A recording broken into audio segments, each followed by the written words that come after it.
Hi, I'm Lee from Sheep on Drugs. You know, Sheep on Drugs. And you're listening to Roosta. Rooster. So this is a Rooster Booster.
Hello, and thank you for choosing Rooster Show. This is Rooster Jones. How you doing? Today we have Sekter. It's awesome, man. I'm stoked to have these guys. Been playing for a while, and I also have another special guest besides Edwin. How you doing, Edwin? Good. How are you? Doing good. Got my buddy on here. Oh, I see. What's the name? Oh, this is 007, man. Agent Orange. Nice. Yeah, I right, don't have a man. cat, but I have a dog running around here somewhere. Hey, I love all animals. They're all precious, Yeah, man. They're better than humans, me too. definitely. Definitely. Hey, man, welcome. That's I for sure. appreciate you. Man, it's really good Thank to you. have you. Man, your music Yeah, is, thanks for having me. it's, yeah, no problem. I think we're both excited. We keep talking over each Yes, yes. Good. other. I am very excited because, yeah, I have all your stuff, man. I just totally, absolutely enjoy your music. Absolutely love it. And I've Hmm. been a big fan of industrial music since the early 90s. I mean, just well, even a little bit before that. Of course, started with KMFDM Light, and all that good stuff, and then it just grew from there, and just the love for it. Dance a bit. I love to dance, man. I mean, I can't do it probably now. I'll probably roll on the dance floor if anything. Anyways, flop, do the funky chicken. Anyway, so tell me a little bit about yourself, bud. Um, you're in Atlanta, aren't you? Well, I No, was for Chicago. the longest time. Chicago. You're in Chicago. No, DC Go. now. Okay, Yeah. DC. Okay, I would have got it There's been right a lot of places. eventually. Yeah, yeah. I mean, I've been to Chicago, but no, me and my writing partner Scott and Dissector, he's still in Atlanta, and that's where I lived most of my life. Ah, But about, I don't know, maybe 5 years ago, I moved up here. Um, I I met a girl, we got married, and I moved up here. well, And congratulations. Yeah, I went out to Wilmington, North Carolina shortly for a while, driving boats on the Cape Fear River for like a year and a half. And then I came out here. I'm actually out in the middle of nowhere, a place called Culpeper in the middle of Virginia, about an hour south of DC. And I go to Richmond. Richmond's close by. And the other guy in our band, Damien, he's in Richmond, which is pretty close. And Charlottesville's fairly close too. So lots of cool Oh, places around, but I'm in the middle of nowhere that's good. personally. I wouldn't Yeah. mind being in the middle of nowhere. I like it That's awesome. now. Like Yeah. I was a city guy for the longest time. I grew up in the country and I just wanted to move to a big city. And once I got there, I stayed. And when I finally came out here, like you're able to actually afford a house here for one thing. And and I started doing like gardening outside and got into that. And I love it now. No Yeah, that's traffic. awesome. That's good Yeah. stuff, man. All right. So, what got you into wanting to be in the industrial music? What got that sector all formed? Yeah. Well, it's a twisty turn labyrinth, but I I was in so I went to high school in Waxhaw, North Carolina, which is like also out in the country south of Charlotte a little bit. And there wasn't anyone really into industrial music there or anything. I just kind of came across it through a few random friends showed me like Front 242 and Mhm. Coil. And I got really into more experimental stuff. That was like the edge I came in into industrial. I like Okay. just weird, really What they got, call into Skinny noise, Puppy. kind of noise. Sure, just even going back to like, FM Einheit type stuff, like John Cage, like I like experimental type things. Okay. All right. And so, I found Skinny Puppy, which we all do eventually, and Coil and bands like that. And I wasn't so into the techno dance aspects of industrial that much at that point. And I was more into like the hard edged aspect. I call myself more of a rivet head kind of person. I preferred Hal Yeah. Job over Covenant at the Okay. time. Okay. I got And you.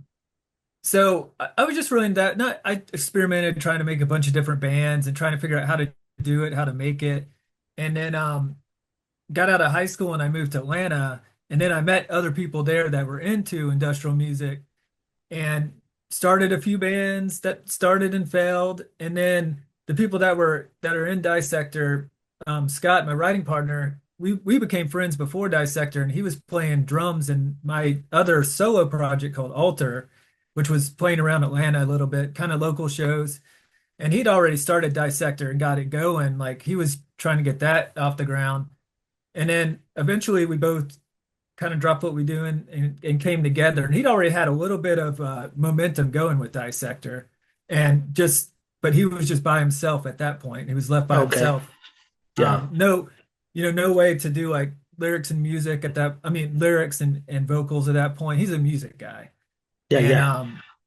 so I came together and kind of brought my concepts into his music, and then from that point on, we've been Dissector for like 15 years after that. From then on.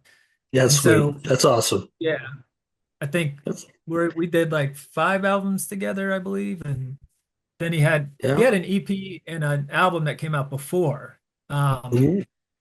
and there was like a revolving door of other people kind of working with us, but the core has mainly been me and Scott always.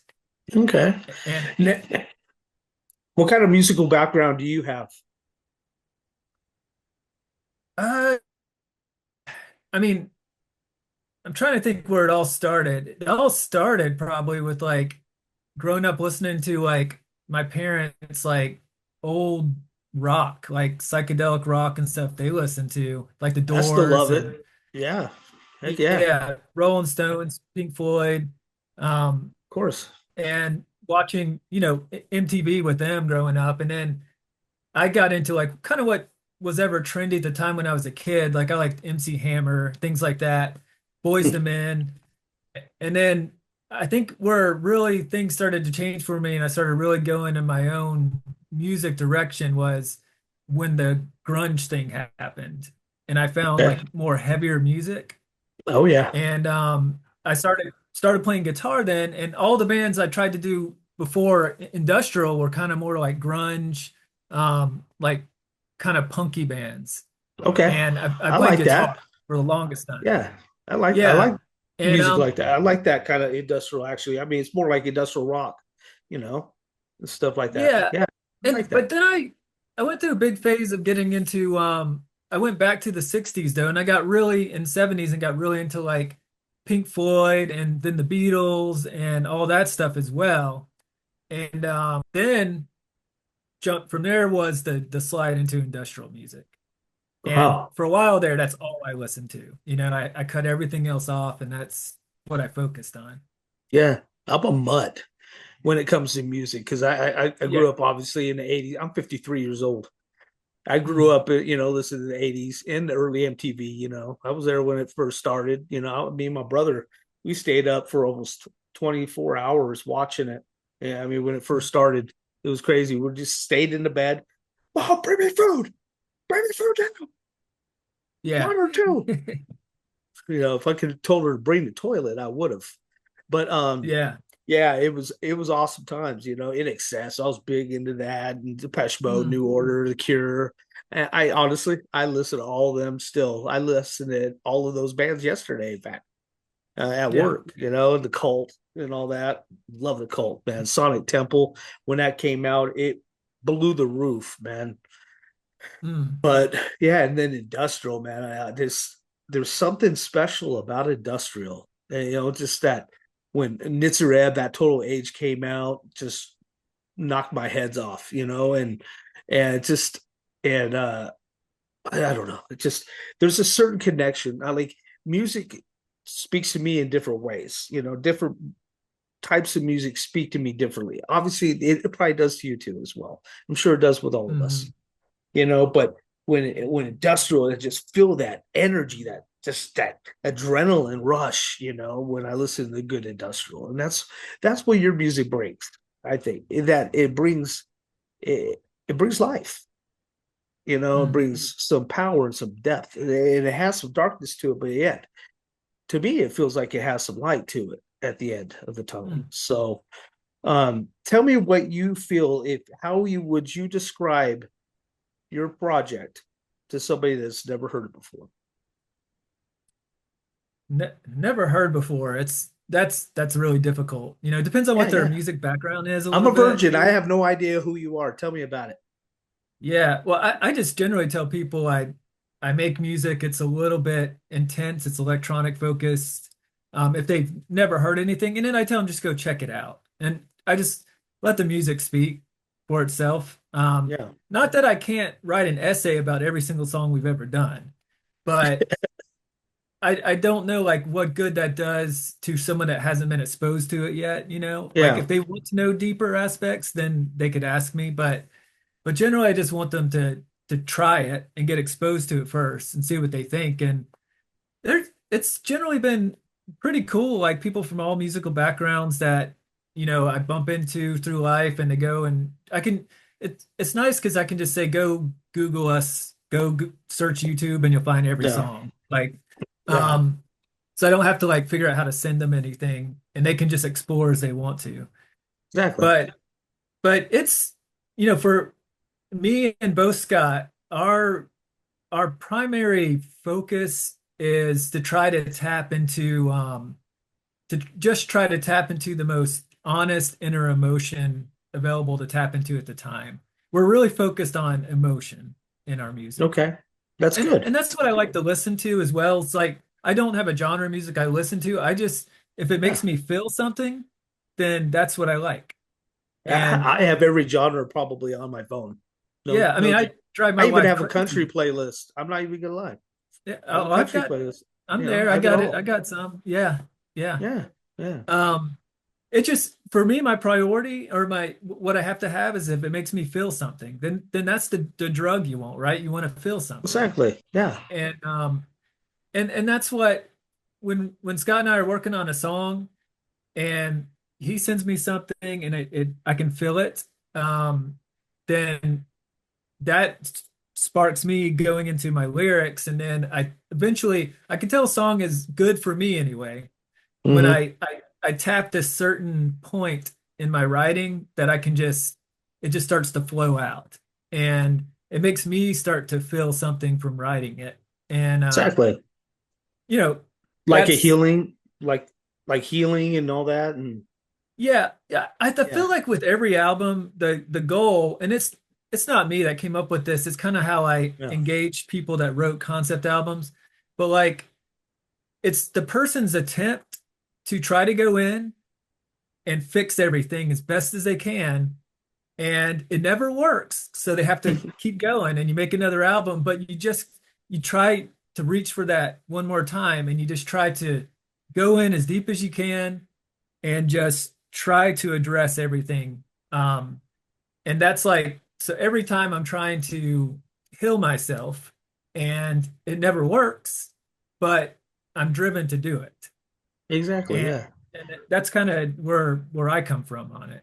Okay, that's good. That's good. Yeah. So the project that you have, it it wasn't by accident. This is something destined that I could feel it. Your music has been. I mean, so the connection you have with you said Scott, right? Mhm. Yeah. Okay. Yeah. He's the Scott music Denver. part. You're the writer, right? That's Mhm. how it works. Okay. Yeah, It's generally. nice. Yeah, nice little. So you don't do any of the music itself, or do you add to some of the music, or do Well, you mainly focus on the vocals, the lyrics, yeah. and then he works on the music? Well, so it depends on the song, but there's plenty of songs that are just definitely all Scott doing the Damn, music. what a talent! And Good but job, Scott.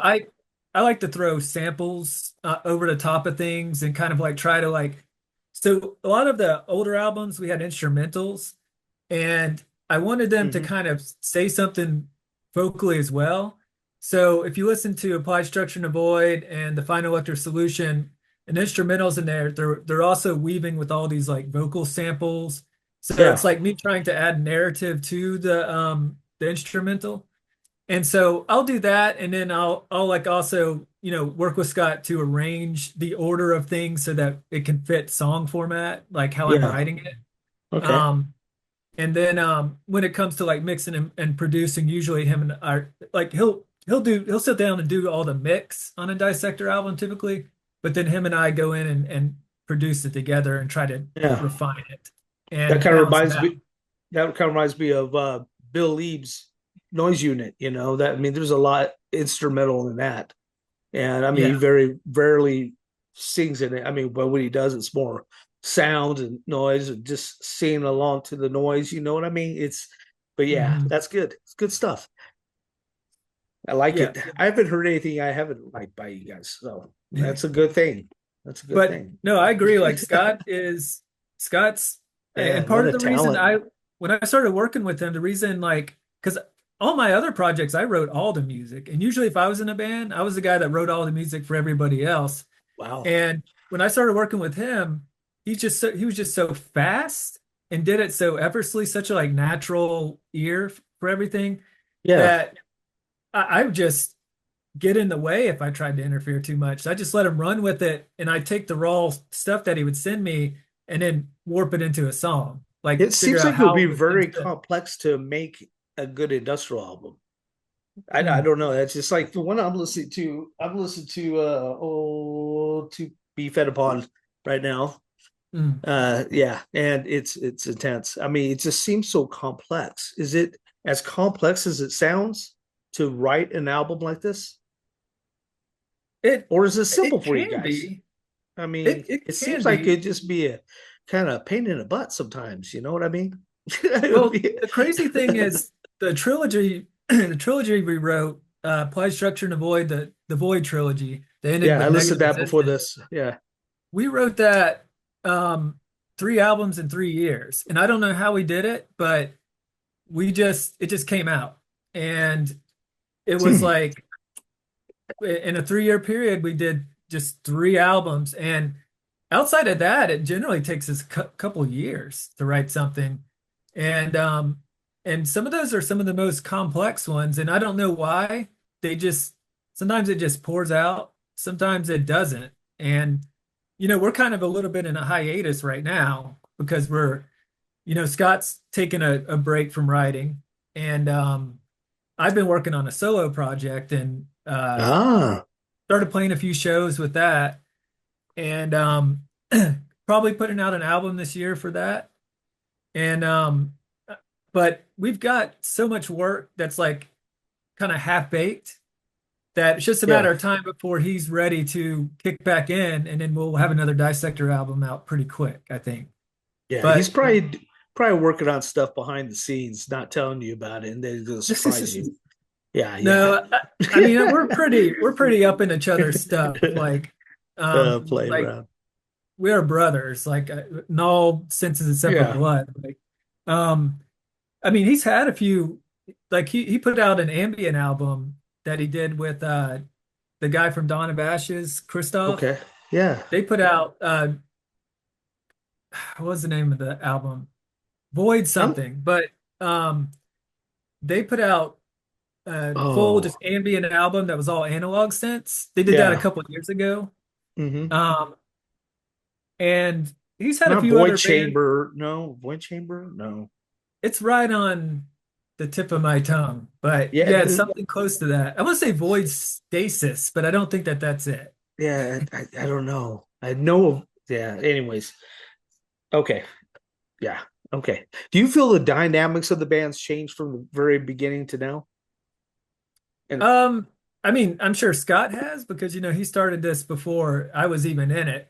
So he dealt with the early things like him and our friend Daniel Gant. Originally, it was those two guys. They were like really young, and all Scott had was a Yamaha motif, Mhm. and he wrote the first Dissector demo um, completely just on the motif, and Wow. and got signed to Noitech just based off that demo he did on the motif. And Damn.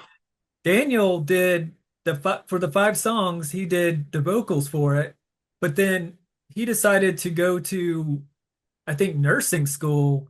He's done a lot of different things, but I think at that point he went to nursing school instead and Hmm. didn't want to work on the album anymore. So then Scott had to work with someone else, and they were working on To Be Fed Upon, and then I came into the picture.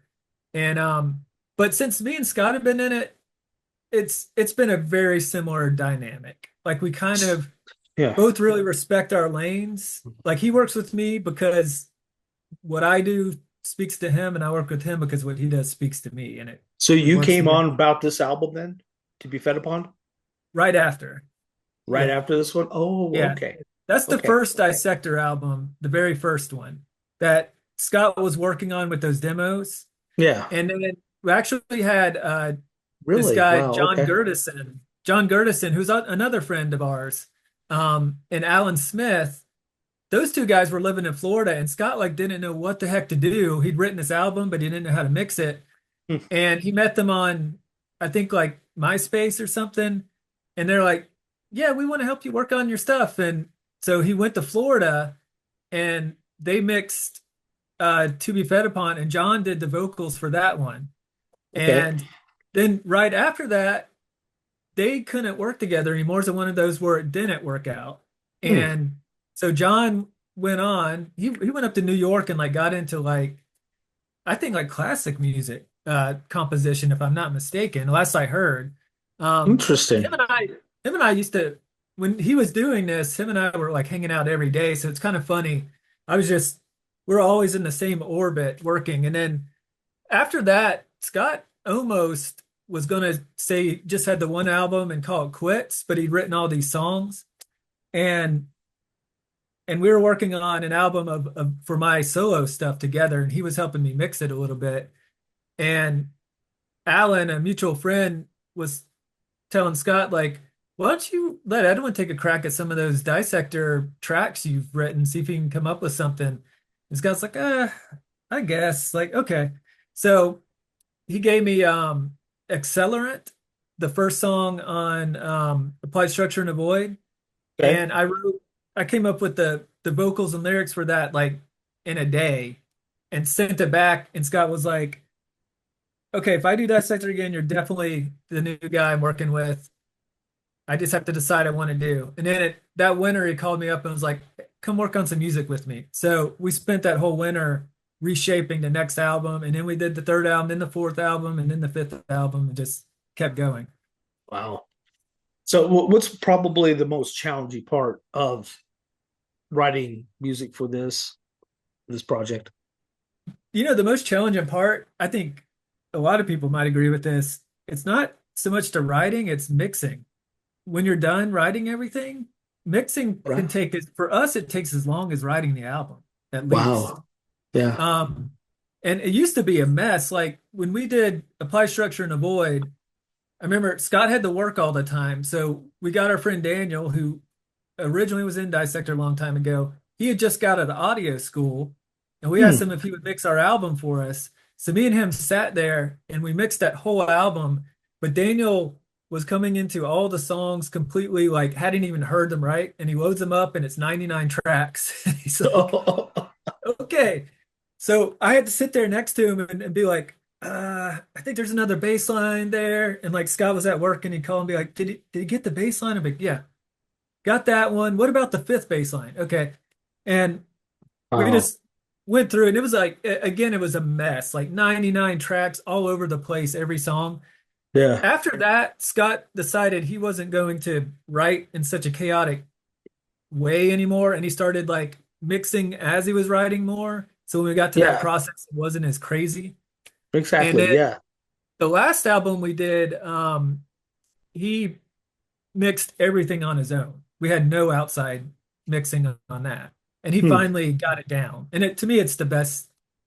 That's My Darling. To me, it's the best mixed Dissector album there is. I totally understand. I'm a solo artist myself, and I noticed at first I started, but like I would like have the drums, okay, and then I take the drums, and while it's playing, I'll be recording my bass line to it. I record that. I wouldn't do it in different tracks, for that one particular track. You know what I mean? I would mash them all together, which was stupid, to be honest with you, because it makes it all flat. You know what I mean? At the end, it's pretty much a flat sound. I mean, I write goth rock, but and so eventually I realized it was easier to do it in different tracks. And I'm not really good with mixing either myself, to be honest with you. It's a pain in the ass. You know? It is. It's a headache. That's why I got It took gray a long hair. time to really get down. And Pain. now I've gotten into mixing myself, and I've been mastering other people's music and mixing it Oh, as look at well. you.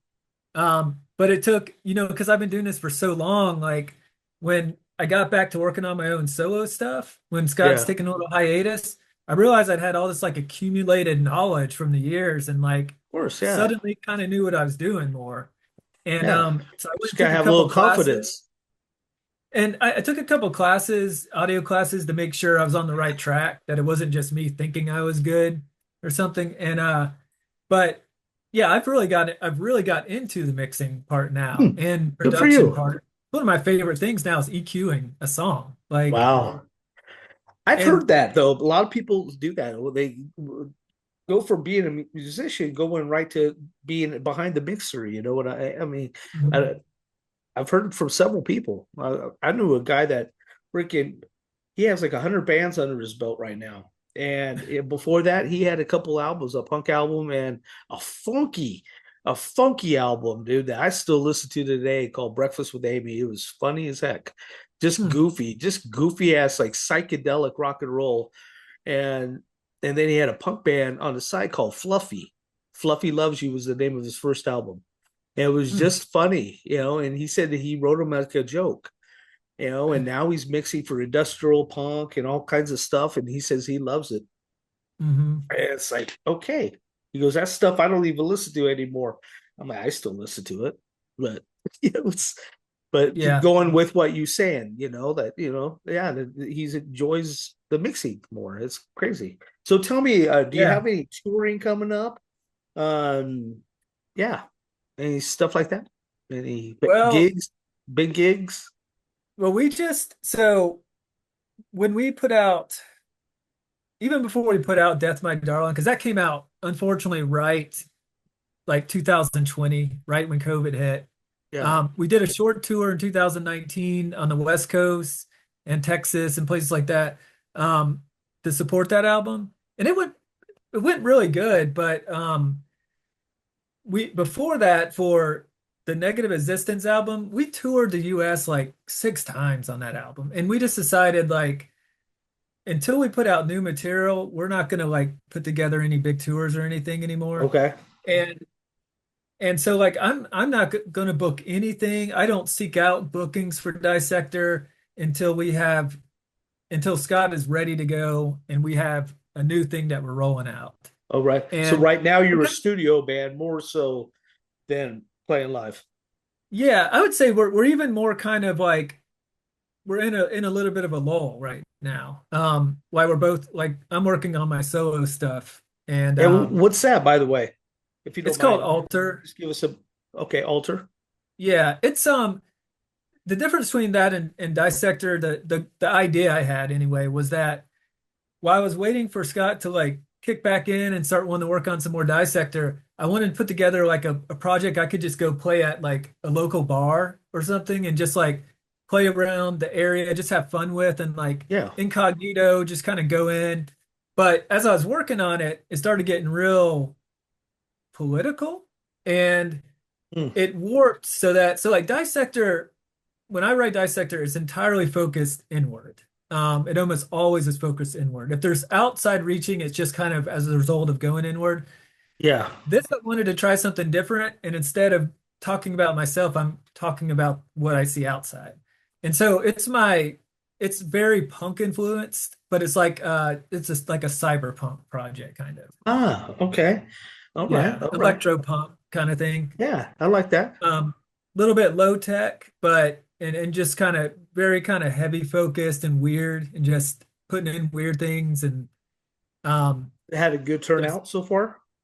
it's been fun. We played a show in Richmond. I've only been writing this for like the last year, but we played a show in Richmond opening for Leather Strip a couple months ago, and that was the first time to roll that project out and see what it was like live, and Good it old was Claus, fun. man. I love Claus. Good guy. Yeah.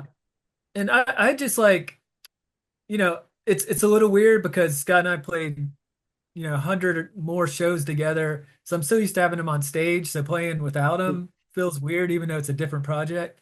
Feels like you're But naked on stage, huh? it's strange. But I always like once I get on stage, it's a different thing. Like I'm I'm kind of a shy, introverted person, but and I Right. will. It used to be before I'd get on stage, even now I'm a little better about it, but like I could barely stand. I would be so scared. You And get then, nervous, but huh? as soon as I get Yeah. a foot on there, it all goes away. Everything goes slow motion, and I feel like a 10-foot tall monster. Like it is the weirdest thing. Like it's like night and day. There's a barrier, and as soon as I step onto the stage, it goes away, and I feel totally comfortable. Like That's so cool. and Yeah, things that's do cool. move slow mo. Like it's weird, like when your adrenaline's going like that on stage, like something will break. And sometimes you'll just like catch it in the air or fix it on the fly. You don't know how you did it when you look back later. Like, how did Yeah. I do that and do this at the same time? It Things do move in slow motion. Yeah, it's Like funny. Scott has caught keyboards from falling on my head before. Like it just like here it comes. And he grabs it. And then keep going. Yeah, yeah. It's so funny. I had I was on my last song for one of my shows, and my E string broke on my electric. I had 8 seconds before I had to start playing, Mm, and I yeah. thought I ripped the string totally off. Uh-huh. And by the time I did that and moved it out of the way, I had to start playing. And honestly, it turned out damn good. Yeah. I got it on YouTube somewhere. It turned out awesome. I got $100 for work playing for 45 minutes. So Nice. yeah, it was pretty sick. I live in a little kind of hick I mean, town, but wouldn't that it's be not cool bad. though? If, like you could get paid a regular rate like that doing your music Yeah, though. I would love it. I do. I Yeah. enjoyed it. And then yeah, he even said to me, he goes, "You were actually one of the best bands tonight." And so Mm. I was like really impressed because one of the guys, they actually lip synced. a band trying to be like Really? Linkin Park type of sound. Yeah, he didn't even have his guitar plugged in. I even Oh looked at yeah, him and I pointed down to. I saw the end of it down on the ground, poking out around the corner. I'm like, dude. He goes, oh no, and he kicked it around the corner. Yeah, yeah. totally faking it. So I'll tell you what, it's more common than you think. yeah, sad. I've seen big bands like where they set up like a wall of speakers kind of thing, like you think they're playing some Yep. heavy gear, and then none of their speakers are plugged in. Like it's all for show. It's all just backing tracks, the So vocals, sad. everything. Like Sad. huge bands. I'm not going to say any names, but Yeah, huge, don't. some of the biggest, yeah, Yeah, we don't want to some of the break biggest anybody's guys. heart. Mm-mm. Yeah, that's sad though. Because it Uh, sucks. I get a joy, and I don't care how bad my vocals sound or this and that. I get a joy playing. I played 3 hours straight one time at a mm. open mic that no one showed up, and I went ahead and played 3 hours. How do Only you do that? redid two songs. I know. How did I do it? I don't know. It was a lot of beer Yeah, that night. yeah. But I only, After yeah. about an hour, I'm like, whew, like, Well, I took breaks every hour. I'd take a break, and oh, then good. go back up and play another hour. And it was crazy. I played all night. I Anyway, look at some of so these things like Paul McCartney, like in his 80s, playing like 3 hour shows and stuff. Like, yeah, what, what yeah, is no, it's that? the Cure too. Playing for that Yeah, long. Yeah, I seen them in Boise, and they played for it was 3 hours. By the time I left, it was 3.5 hours. I was there. It was like crazy. It's like it's wow, amazing. it is amazing, but that's good Yeah, music. Timeless music is what we're looking for. Timeless music is what you're creating. I feel too, because you guys are going to be looked upon in the future. I mean, I know it because I mean, it's legit. Your music is legit. Your lyrics are fire. Your music is fire, and so I mean, you got a connection that is, I think, unstoppable. You and Scott. So I'm really looking forward to more from you guys. I hope he comes back soon. So that's yeah, awesome. me Could too. we find where can people find merchandise? Well, as far as the music is for sale all the places, Bandcamp, Okay, Spotify, all that stuff. Um, I've run the Spotify myself. The Bandcamp's ran by one of our labels, but I'm kind of also that involved in that. artifact. Um, DWA, Okay, Digital World Audio, all right. based out of Japan. Um, he really helped us get a lot of things set up, and he set up our Bandcamp initially, and he's been running that. But I've got I don't have any like actual like I've got some merch I can sell at shows, but I don't have any t-shirts up online or anything right now. I'm actually going to Okay. add some. I've got this cool dissector design. It's got a moon and palm trees on it. It's kind of unusual for industrial, but and I've got pink and black, and I've got a bunch of those shirts that we printed out, and I was thinking of putting those on Spotify to sell. Hmm. Like I didn't, you can sell shirts on Spotify. I don't know if anyone buys them on there, but I never um, even knew you could buy merch on Spotify. yeah, Interesting. yeah, Got I'm to gonna throw check them that on out. there and throw some on Bandcamp or something like that. Cool. But the best thing for us right now is basically people if they buy our music off Bandcamp. Um, that's probably the most like supportive They thing just hit people you can up do. on Facebook or Instagram and work a deal with you. Yeah, I mean they definitely could. Okay. Yeah, Just yeah, checking, just throwing that out there. Um, yeah. what would you like to say to your fans?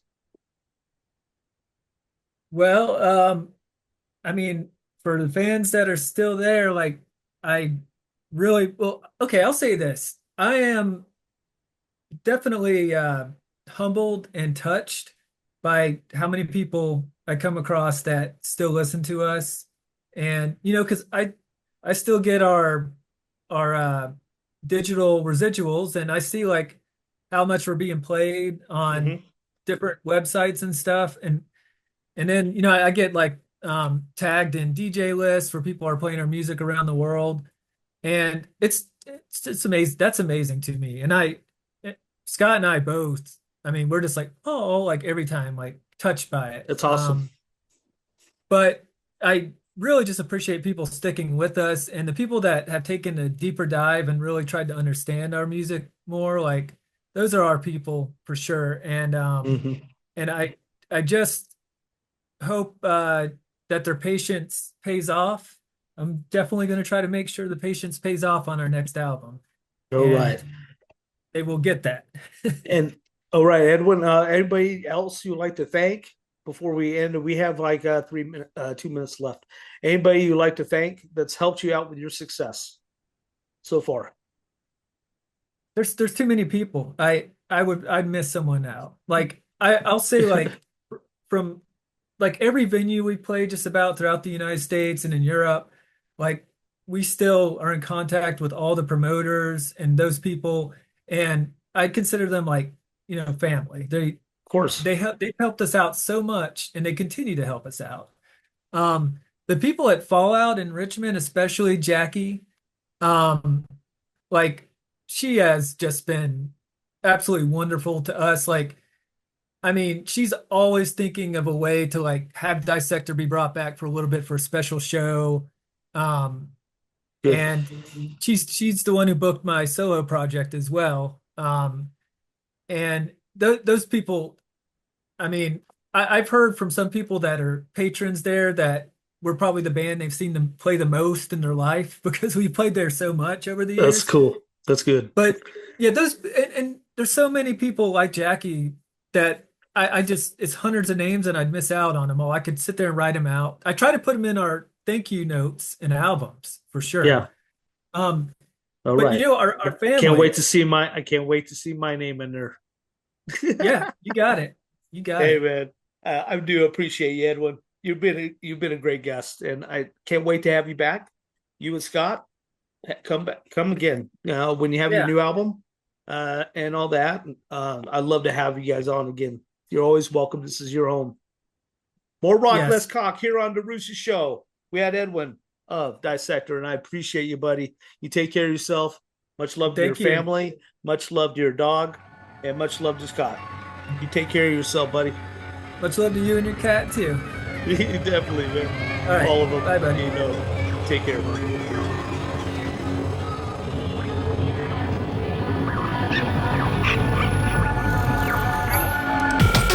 I was sleeping in my bed, and there was a presence in the room. I was paralyzed in the bed. He seemed like a shadow. Probably about 6 foot high, well over 6 foot, very tall. There was something in my chest, sitting on top of my chest. The lady was old and haggard. She had strongly grown kind of an old woman standing in front of me. And there was an old lady. This just was not a nightmare. I know that I am awake when this happens. Can't escape from this entity that has entered your room. It's a feeling of perhaps the greatest terror that one can imagine.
This isn't a solution, it's the greatest lie.